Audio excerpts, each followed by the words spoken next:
Hi, this is Ankita, faculty from Department of Civil Engineering, Rice College of Engineering, Irinjalakuda. Welcome to the third lecture on consolidation. Let's cover some of the topics that we have left out from Module 5, and they are Tasagi's theory of one-dimensional consolidation, degree of consolidation, drainage path, time factor, limitations of consolidation theory, determination of coefficient of consolidation, CV, the two methods, square root of time fitting method and logarithm of time fitting method. Tersagi's theory of one-dimensional consolidation. So this theory is used, or it is helpful to determine the rate of consolidation of a saturated soil mass which is subjected to a steady static load. So the two important aspects of consolidation which are very relevant in the field of soil engineering, we have already discussed those two aspects, like magnitude of volume change during the consolidation and also the time required for that volume change to occur under a stress. So that is about settlement and the rate of settlement. So this theory will throw light on the rate of settlement. So the rate of settlement is directly related to the rate of dissipation of excess pore water pressure. So Tersagi's theory helps to predict the time rate or the rate of consolidation of a consolidating layer, and how this is achieved? It is by predicting the pore pressure at any elapsed time and at any location. So rate of settlement is directly related to the rate of dissipation of excess pore water pressure. So this pore pressure at any elapsed time and at any location can be predicted, and hence we can predict the rate of consolidation.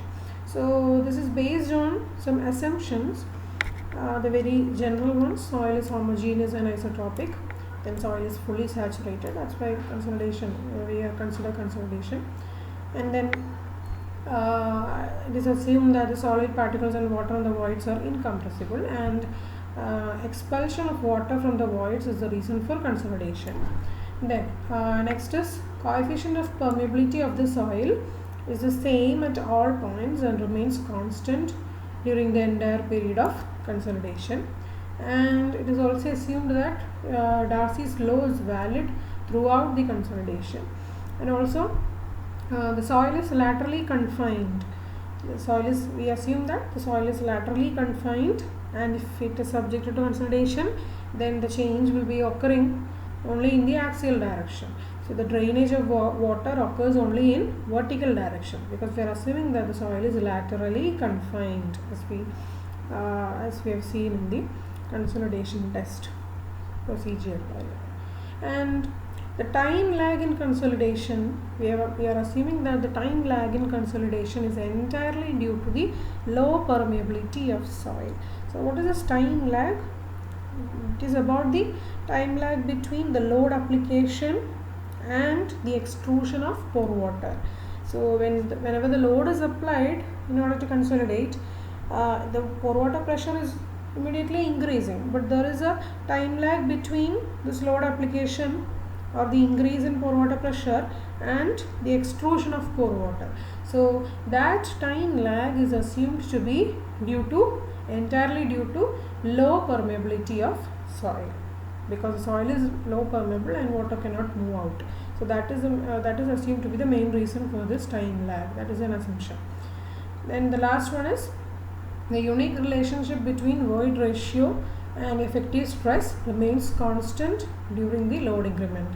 So that is about the coefficient of compressibility and coefficient of volume change. They are assumed to be constant during the load increment. So these are the assumptions for the Tersagi's theory of one-dimensional consolidation, which gives an idea about the rate of consolidation. Consider a saturated clay layer between sand layers. Assume that the water table is at the level of clay layer, so it will be a saturated layer.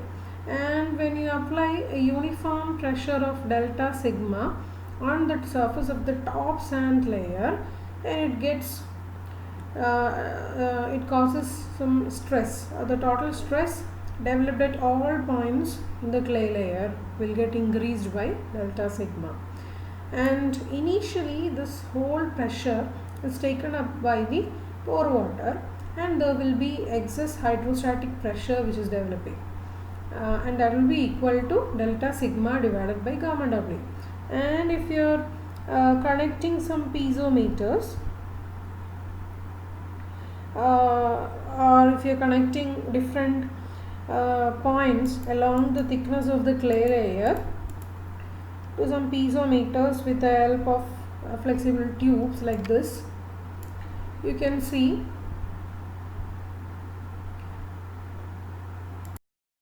at the instant of loading, that is at time is t is equal to 0, the excess hydrostatic pressure is equal throughout the layer. So you can see here a horizontal line. At time t equal to 0, the excess hydrostatic pressure delta sigma divided by gamma W will be same throughout in all the layers. If you are observing the piezometer readings like this, this horizontal line AB will be representing time t is equal to 0. So this is the pressure diagram. We can have a pressure diagram over here. Then due to this excess hydrostatic pressure, water will start escaping towards this side, towards the upper and also towards the lower side, because upper and lower areas are having sand layers, so it is easy for the water to drain off into the sand layer. So the drainage into sand layer will happen, and the excess the water will start escaping towards the upper and lower sand layers. Then if you observe after a time t, what happens? This excess hydrostatic pressure at the top and bottom layers of the clay, that means the excess hydrostatic pressure at the top and bottom layers of the clay will have become now 0, because they have already moved to the sand layers. So you can see the curve. If you draw like this, it will be like this. If you observe the excess hydrostatic pressure curve or the pressure diagram, if you observe, the C is corresponding to what? The top point, the top layer of the clay, and E corresponds to the bottommost layer of the clay. So at these 2 points, the pressure will be 0. So the excess hydrostatic pressure at the top and bottom layers of the clay drops to 0. It is shown by the points C and E. But what about the middle layer? It will be still there. It will not be 0 now. It will be still there. So if you are observing an intermediate stage like this, the pressure diagram will be a curve like this. So the curves indicating distribution of excess hydrostatic pressure are known as isochrones. So this is an isochron, and the consolidation is progressing. We have not removed that delta sigma, it is still there. And what happens as consolidation progresses, excess hydrostatic pressure in the middle of the clay layer, the middle layer, the pressure at the excess hydrostatic pressure at the middle layer also will become 0. It will go on decreasing, and finally at a time t is equal to tf, it will be the final stage, or the t is equal to tf, t final. If you observe, the pressure distribution is indicated by the horizontal isochron CFE. That means it will be again a horizontal line. The excess hydrostatic pressure in the middle of clay layer will also go to become 0.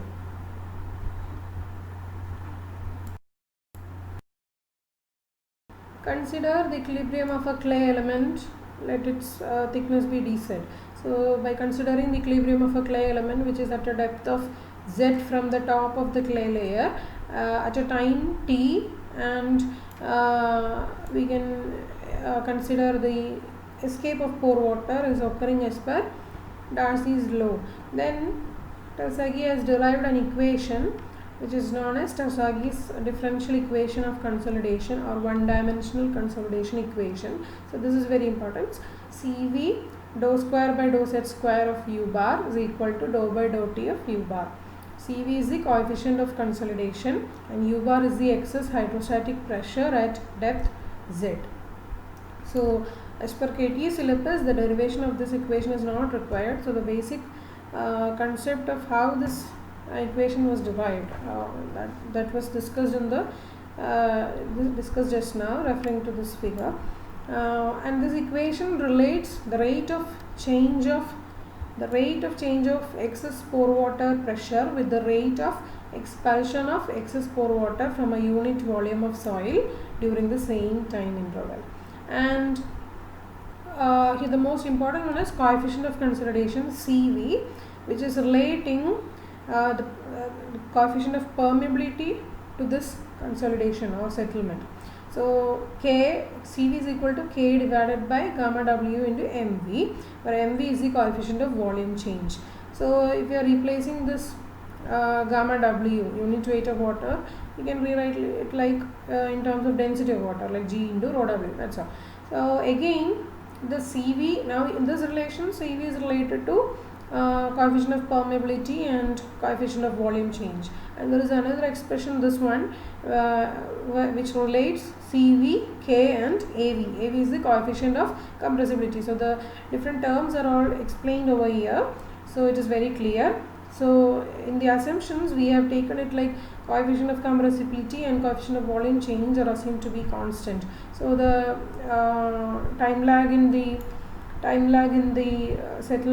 consolidation is also due to permeability, because of the permeability. So all these terms are related, and these are the mathematical expressions for the same. So these are very important equations, so you have to remember this.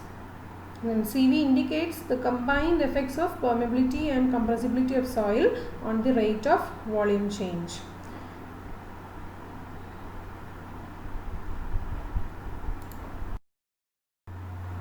Coming to another term, degree of consolidation.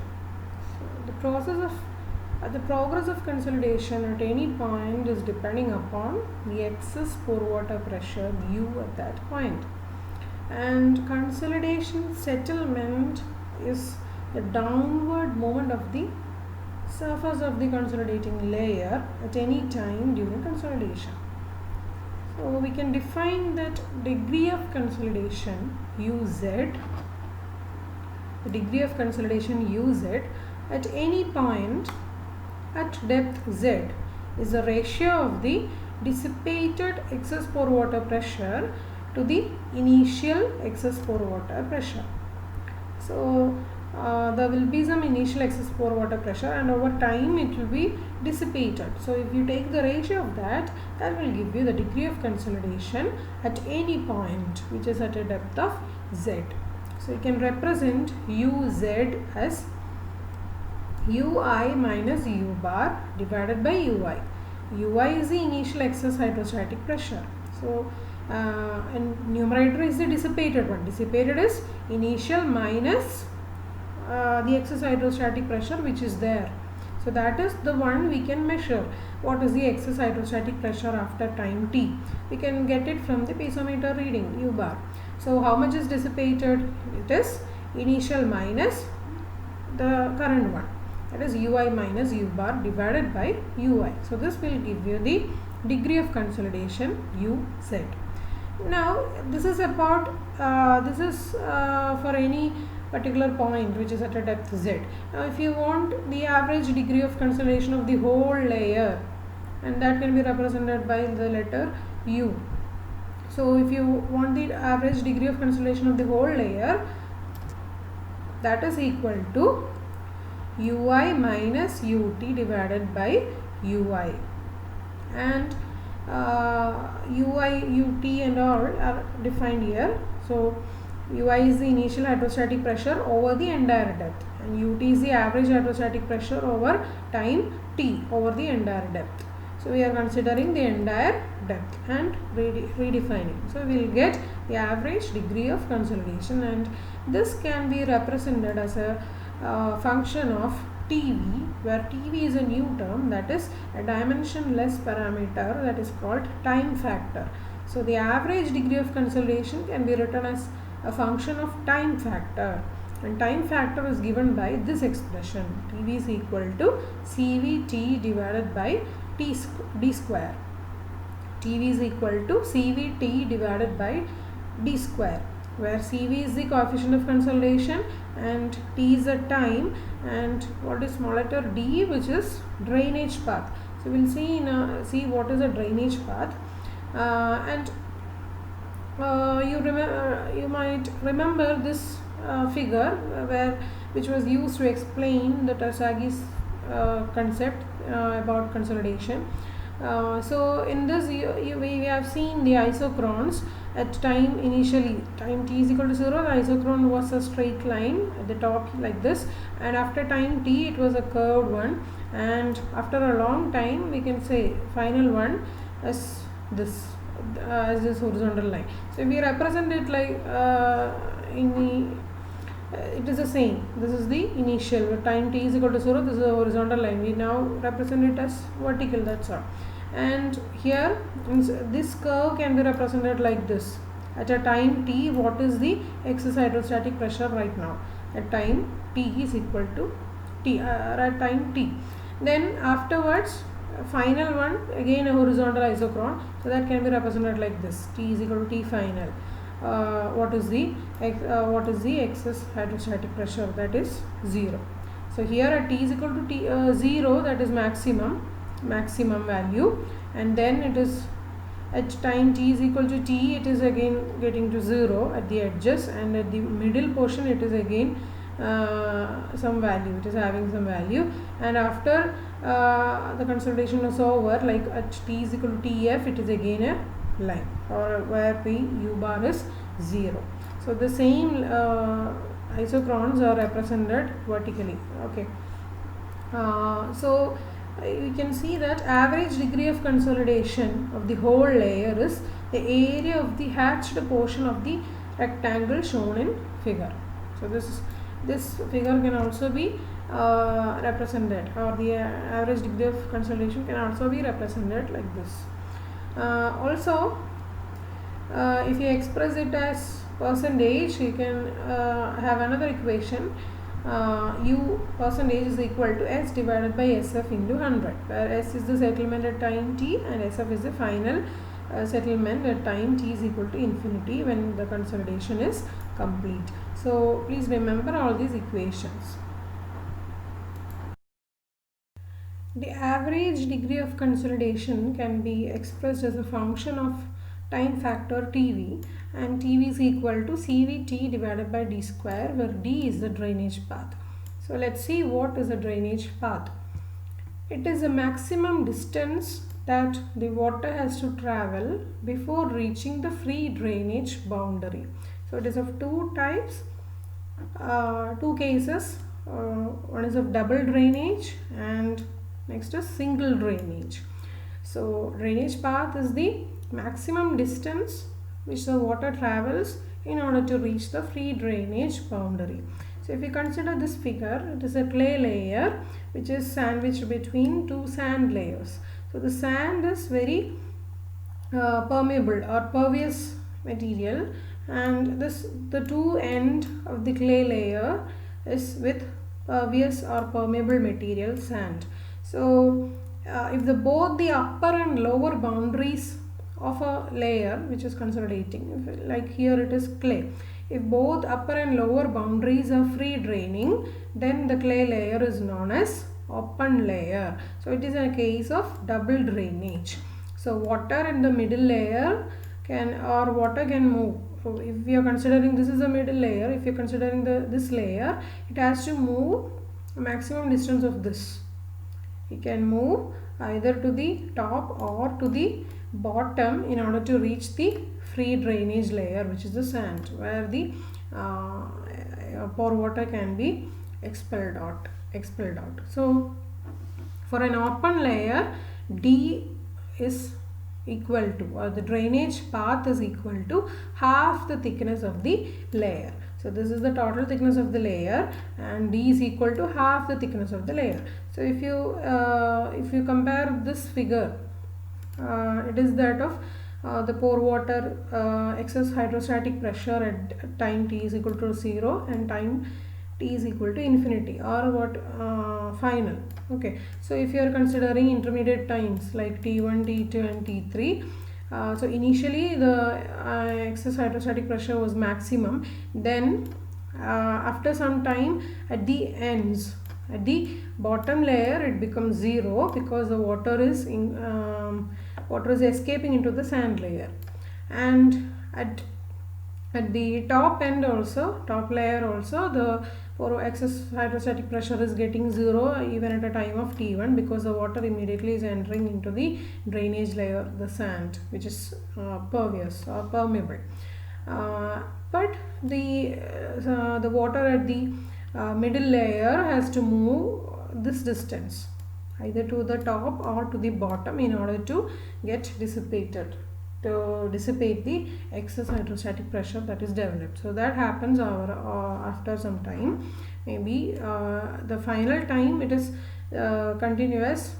So the consolidation process is a never-ending type. We can assume the final time as infinity also. Okay. So the only thing is, if it is a double drainage case, it means that the clay layer is having a permeable or pervious layer on both top and bottom. So in that case, we have to take D in this equation as half the layer thickness. Now, what is about single drainage? In the single drainage, the layer will be having only on one side. The layer will be having a pervious or permeable drainage soil on one side alone, and the other side will be impervious. So if only one boundary of the clay layer is free draining, then the clay layer is known as half closed layer. So for this half closed layer, which is having only single drainage, that means the water at this end can drain off only if it moves this entire distance, that is the entire thickness of the layer. So for a half closed layer or for a single drainage case, D is equal to the maximum distance that the water has to travel in order to reach the free drainage boundary. D is equal to full thickness of the layer. So this you have to remember in order to substitute in these equations. Again, coming to time factor, TV is equal to CVT divided by T square, and average degree of consolidation of the whole layer U is depending on TV, or it is a function of TV. And if you substitute for CV here, coefficient of consolidation, you can rewrite TV as this, or this is an expression, another expression for TV. And the time required for the compression or consolidation is dependent upon the coefficient of permeability of the soil. So you can see the time required for the consolidation is depending on the coefficient of permeability of the soil. If the permeability is very low, the time will be quite long. So in clays, the time will be quite long because the permeability is very less compared to that of a sand layer. Then we have another set of equations for time factor as given here.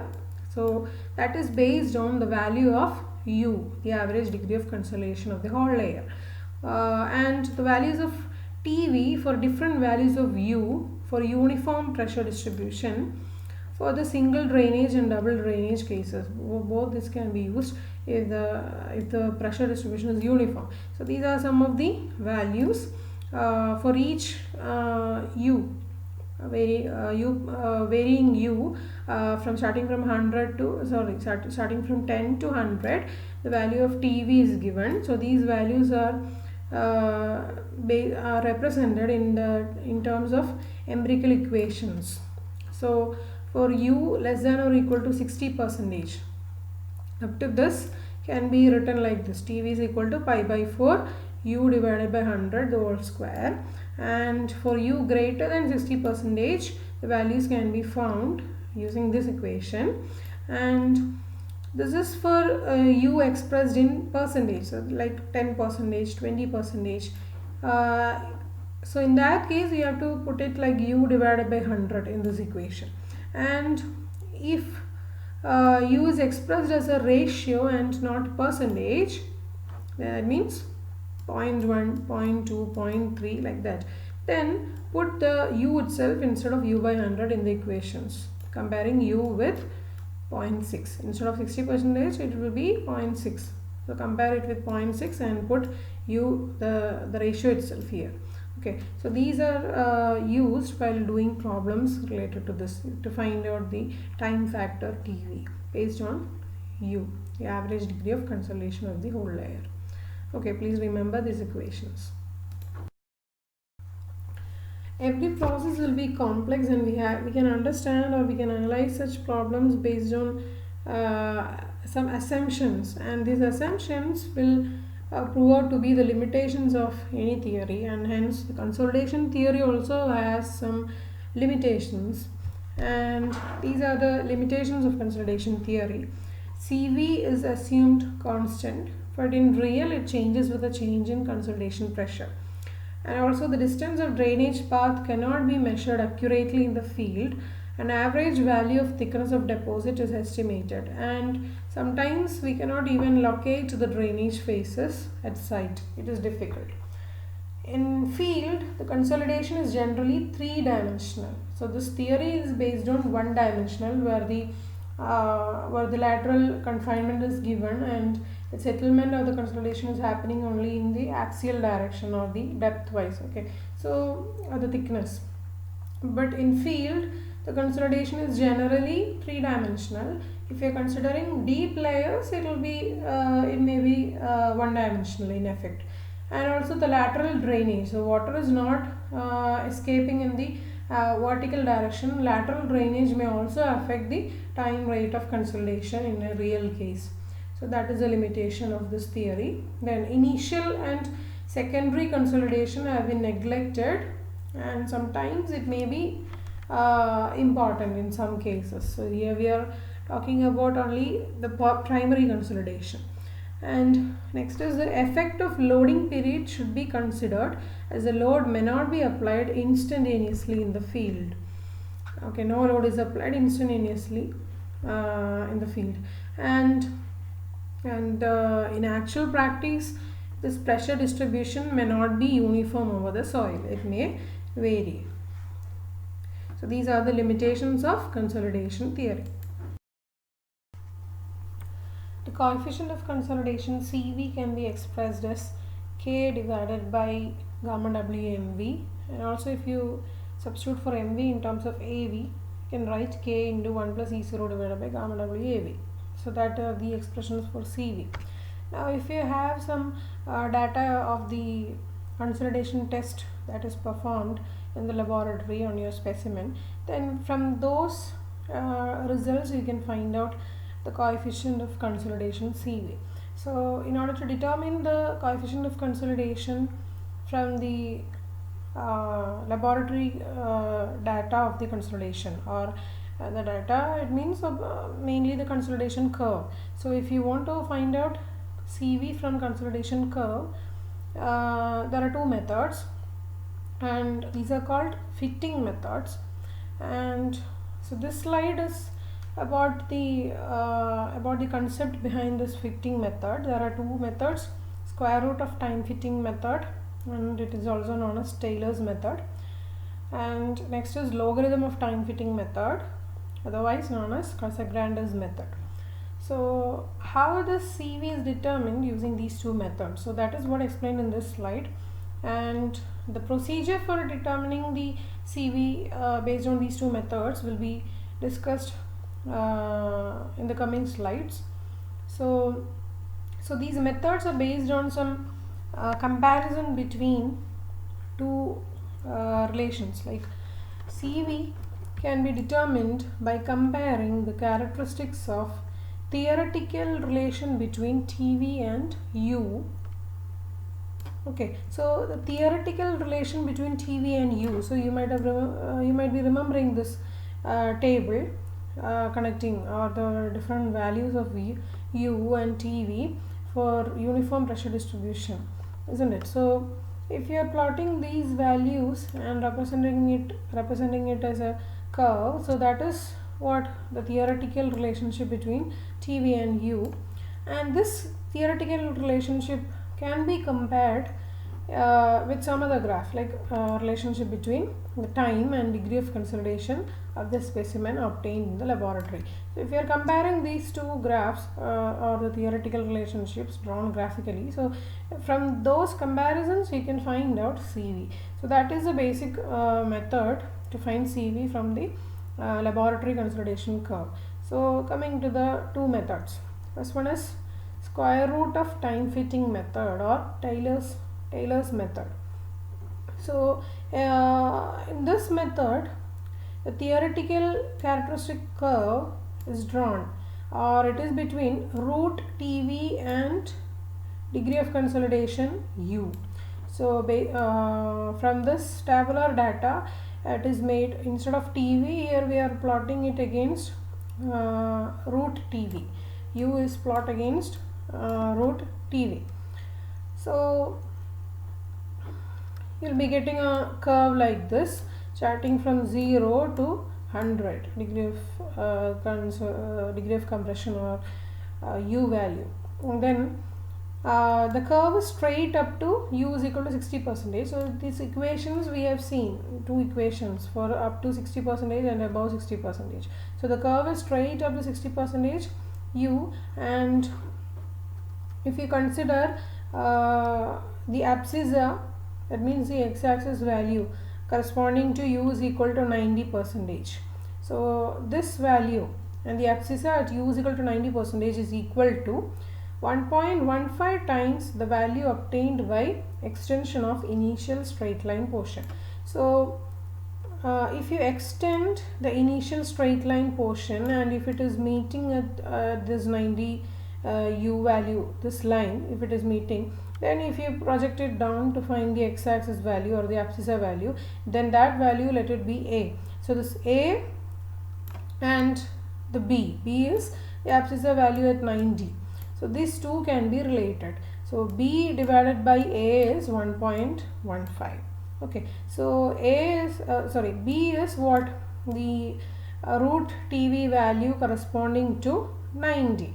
So if you take the value for 90, the TV is 0.848. If you find root 0.848, that will be equal to 0.92. So this value you already got. B is equal to 0.92. Now we have to extend the linear portion and extend the linear straight line portion, initial straight line portion, and it meets this line, and you have to find out the x value, that is A, let it be 0.8. So this bears a relation like B by A is equal to 1.15. So this characteristic is used to find CV from laboratory consolidation curve in this square root of time fitting method. Okay, now logarithm of time fitting method or Casagrande's method. This is a theoretical characteristic curve, and the curve is drawn between log TV and U value. Okay, log TV and U value. So this is a theoretical curve if you are drawing between log TV and U value, and the curve is having an initial parabolic portion and an almost linear middle portion. And what about the lower portion or the last portion? It is extending continuously, but it never meets the x-axis or the horizontal axis. It is going as if like a parallel line. It may meet somewhere in the infinity. So for the last portion, the horizontal axis is an asymptote. Asymptote in the sense it is a straight line that is approaching a curve like this, but it never meets in the near somewhere near or in the somewhere near distance. It will never meet. So that is an asymptote. So it goes like that. And what principle makes the comparison easier? So or how the comparison is done? The point of intersection of the tangent drawn at the point of inflection of the curve and the asymptote of the last portion gives the value of 100% consolidation. So this is the principle used. The point of intersection, we are drawing a tangent at the point of inflection of the curve. So inflection point means a point at which the curve changes its direction. So somewhere here. So we are drawing a tangent at this, and it will be meeting somewhere at the asymptote, and that will give you the value of 100% consolidation. So this principle is, or this characteristic is used to find CV in this logarithm of time fitting method. Now this is the actual procedure for square root of time fitting method. So please note, this is the procedure, and it is described in 8 steps including a formula to find CV. And let's see how it is done. Now first step is you have to perform the consolidation test on the soil sample. So it is from that data we are going to find out CV. Now for a given load increment, for a particular load increment, the dial gauge readings are taken for different time intervals. So you remember the procedure for finding, or the procedure for consolidation test. For a particular increment of load, we take the dial gauge readings for different time intervals. So you have to draw the curve with root T as the abscissa, that is on the x-axis, and dial gauge reading R as the ordinate. That means dial gauge reading R is drawn along the y-axis. So look at this figure, this curve or the graph, this root T is drawn in the x-axis, that is called the abscissa, and dial gauge reading R value, capital R value, that is drawn along the y-axis or the ordinate. Now which is the curve here, starting from Ri. So here goes the curve that we have drawn based on our dial gauge readings for each time interval. So this is our curve. Now the first step, or what you have to do now, extend the straight line portion of the curve back to intersect the dial gauge reading axis. So this curve is having an initial straight portion. So we'll extend the straight portion. This is the straight portion. We'll extend the straight portion back to meet the y-axis or the dial gauge reading axis. So you can see here it is marked yellow, this yellow point. So that is the corrected 0 reading. That means the exact point from where the consolidation, real consolidation is starting, that is R0, it is represented as R0, and the consolidation between this R0 and Ri is the initial compression as the load increment is applied. So this difference corresponds to the initial compression. Now we have to draw a straight line from this R0 such that its abscissa is 1.15 times the abscissa of the first line. So which is the first line? This one, that straight line portion. You are extending backward the straight line portion. So that is the first line. Now we have to draw another straight line starting from R0 such that its abscissa means the x-axis value, its abscissa is 1.15 times the abscissa of the previous line or previous first line, the first line that is straight. So if the abscissa of this line, first line, is this value, then 1.15 times means this gap will be 0.15 times x. If this distance is x, the gap will be, or the distance between the second and first line will be 0.15x, and this will be the same at any distance, isn't it? If this is x, then the small difference will be 0.15x. So the second line will be having an abscissa 1.15 times that of the first line. Okay, so we have to draw R0, draw another straight line from R0 such that its abscissa is 1.15 times the abscissa of the first line. So it goes like this, and this 1.15 times, this relation will be maintained at all the values, all the points, isn't it? Now we have to mark the point where this line intersects the experimental curve. So this line somewhere here it is intersecting, so that is not considered because we are going to find out the value corresponding to 90% consolidation. So maybe it will be towards the end of the curve, isn't it? So we have to mark the point where this line, the second line, intersects the experimental curve. So here it is intersecting, isn't it? So here it is meeting the experimental curve. This line is meeting the experimental curve. So we can project it here. So that point, the ordinate of that point corresponds to 90% consolidation. So it is marked in red color. The ordinate means y-axis value. The ordinate of that point is corresponding to 90% consolidation, that is marked as R90, and the corresponding abscissa, that is x-axis value. That corresponding abscissa represents root of T90 because the axis is root T. So this is root of T90. That means time corresponding to 90% consolidation. Now with this relation we can find out 100%, the dial reading corresponding to 100% consolidation, 100% primary consolidation.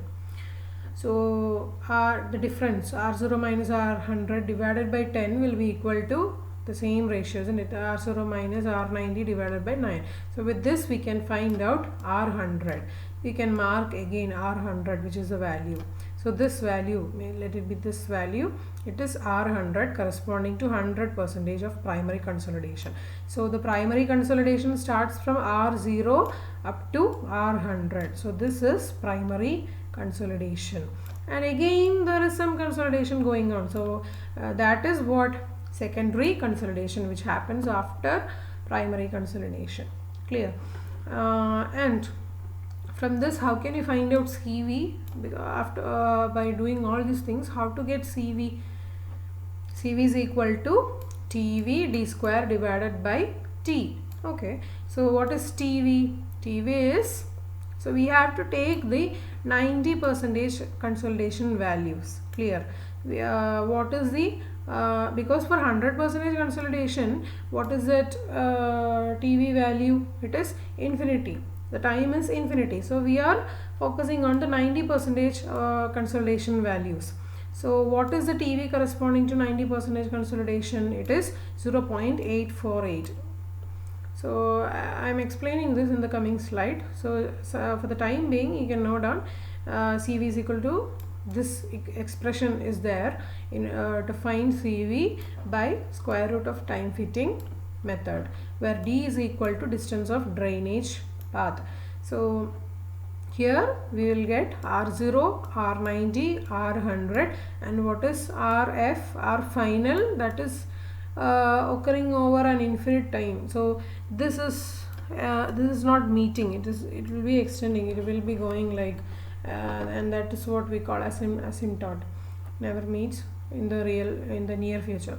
So CV, in that manner we can get CV. So this test is repeated for different load increments, and the average value for every load increment you will be getting a CV value. For every load increment you will be getting a curve and a CV value for each curve. So after you conduct the test under different load increments, you will get different CV values, and the average value of CV can be obtained. So this is how we find CV from square root of time fitting method. So this is a procedure. You have to draw this curve, draw this figure, and then explain if it is asked for exam. So please understand all this. I hope it is clear now. So next we can see the other method, Casagrande's method. So here is a procedure to find CV by Casagrande's method. So we have to perform the consolidation test on the soil sample, and for a particular load increment we have to note down the dial gauge readings taken at different time intervals, and after that we will plot the dial gauge readings against log T. So you have to use a semi-log graph paper and plot the dial gauge reading versus log T curve. So the curve will be somewhat like this, and now you have to choose the upper portion of the curve. You have to choose any point, let it be B, on the upper portion of the curve and let the corresponding time be t1 with respect to B. And now we have to choose another point C such that the time corresponding is 4 times that of B, that is 4 times t1. So plot 2 points B and C on the upper portion of the curve corresponding to 2 values of time t1 and 4 times t1, and let the vertical distance between these 2 points be small letter a. Now we have to draw a horizontal line above this point B at a distance, the same distance a. Now this horizontal line will be meeting the y-axis at a point a dash, and this point corresponds to the 0 primary consolidation or the corrected reading, 0 reading, R0. So this is where the primary consolidation is really starting.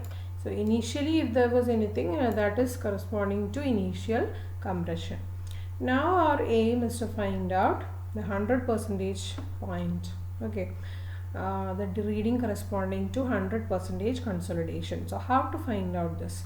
So you can see the middle portion is almost a straight line or a linear portion, and also the end we can see almost linear it is going. So we can draw 2 tangents at the 2 linear parts like this.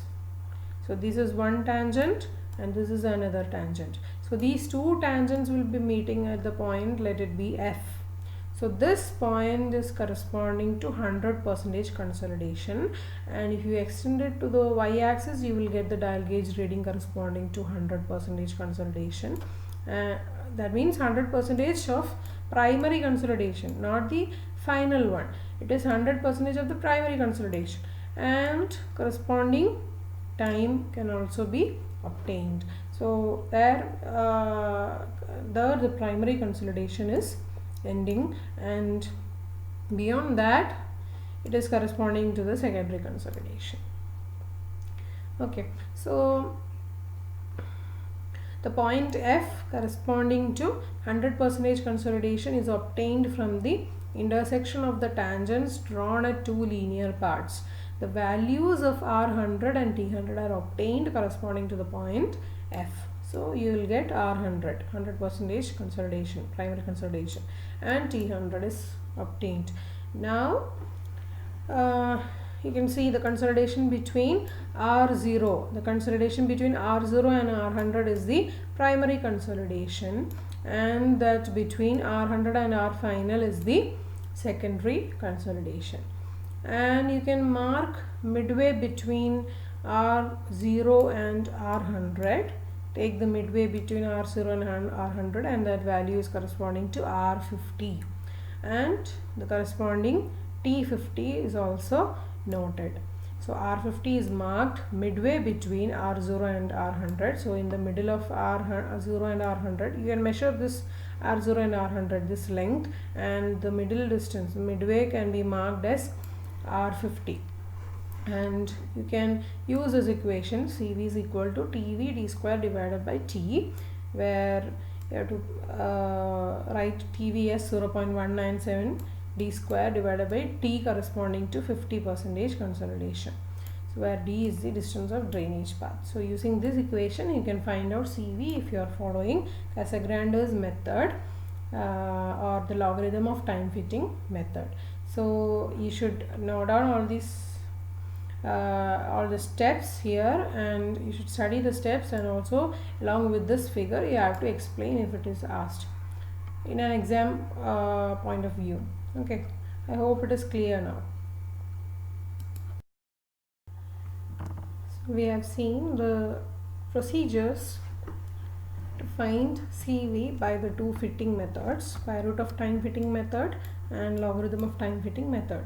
So by the end of each at the end of each method we got an equation to find CV. So how do you get that equation? So here CV is equal to 0.848 d square divided by T90. So this equation is obtained by rearranging this one, and in the square root of time fitting method we are finding the 90% consolidation, the dial gauge reading corresponding to 90% consolidation. And what is the TV value corresponding to this 90% consolidation? You can refer this table. For 90% consolidation, the value of TV is 0.848. So simply substitute TV is equal to 0.848 in this equation.